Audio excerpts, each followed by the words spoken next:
Le Premier ministre chef du gouvernement a reçu hier après-midi les membres de l'association des secrétaires particuliers et assistants de ministres et assimilés. Les membres de cette association étaient venus exprimer quelques préoccupations relatives à leur cadre et conditions de travail. Le compte-rendu d'Aloussine Touré.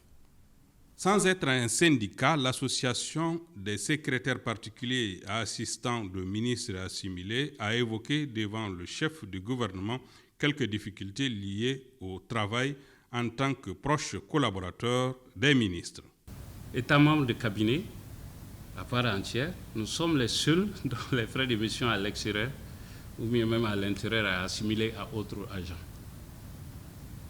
Tous les autres, les membres de cabinet, du secrétariat général, leurs frais de mission sont connus, alignés, mais nous sommes sortis malgré que nous sommes sur les mêmes décrets souvent, comme les conseillers. En réponse, le Premier ministre a trouvé juste la démarche des secrétaires particuliers et a promis d'œuvrer à la satisfaction de ces doléances jugées légitimes. Si vous entendez qu'un responsable réussit, ce sont ses collaborateurs d'abord. Même ceux qui transportent le courrier, ses chargés de mission, ses conseillers techniques, ses conseillers spéciaux et son secrétariat particulier.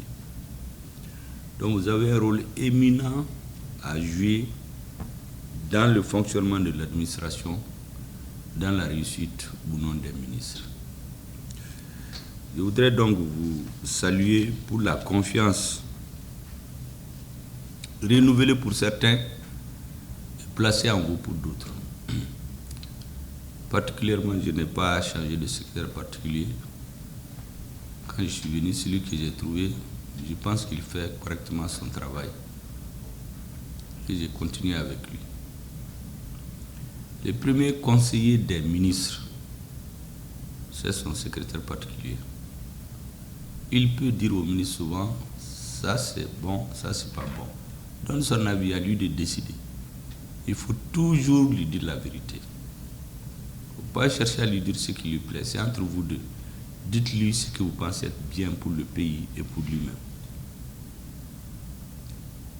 Vous êtes aussi le gardien de l'éthique et de la morale au niveau du service. D'ores et déjà, une enveloppe de 5 millions leur a été accordée pour nourrir le fonds social mis en place pour secourir les membres en cas de nécessité.